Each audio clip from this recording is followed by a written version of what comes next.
আসসালামু আলাইকুম। Start edu চ্যানেলে আপনাদেরকে স্বাগতম।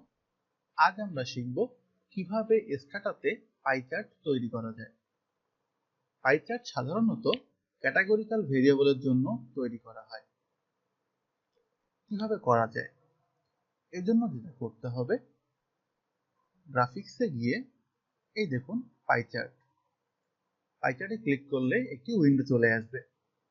এখানে যে ভেরিয়েবলের জন্য আমরা পাই চার্টটি তৈরি করতে চাই সে ভেরিয়েবলের নাম দিয়ে দিব।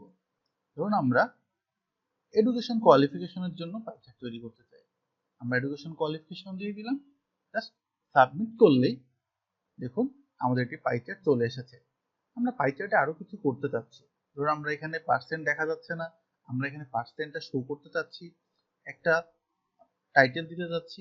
এটা কিভাবে করতে পারবো?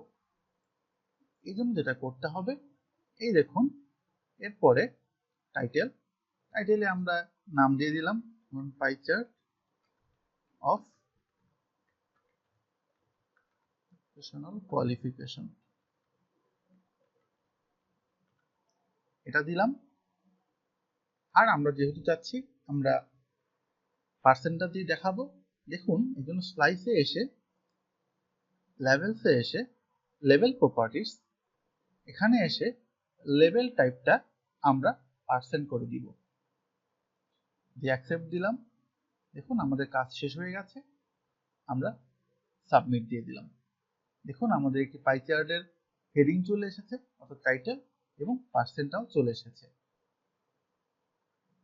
আমরা যদি চাই আমরা আরেকটা ভেরিয়েবলের সাপেক্ষে পাই চার্টটা ডিভাইড করব, তাহলে আমরা ধরুন বাই দিয়ে আমরা জেন্ডারের সাপেক্ষে এডুকেশন কোয়ালিফিকেশন দেখতে চাচ্ছি, জাস্ট জেন্ডার দিয়ে দিলাম, দিয়ে আমরা সাবমিট দিয়ে দেই। দেখুন আমাদের জেন্ডারের ভিত্তিতে এডুকেশনাল কোয়ালিফিকেশনের দুটি পাই চার্ট তৈরি হয়ে গেছে।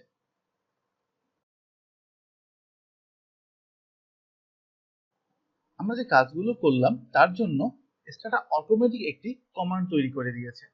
আমরা এখন ওই এতগুলো ক্লিক না করে জাস্ট কমান্ডের এডুকেশনের জায়গায় আমরা যদি জাস্ট ডিভিশন দিয়ে দেই, দেখুন মেল এবং ফিমেল দুটি জেন্ডারের ডিভাইডও হয়ে গেছে। এভাবেই খুব সহজেই আমরা পাই চার্ট তৈরি করতে পারি। ধন্যবাদ সবাইকে।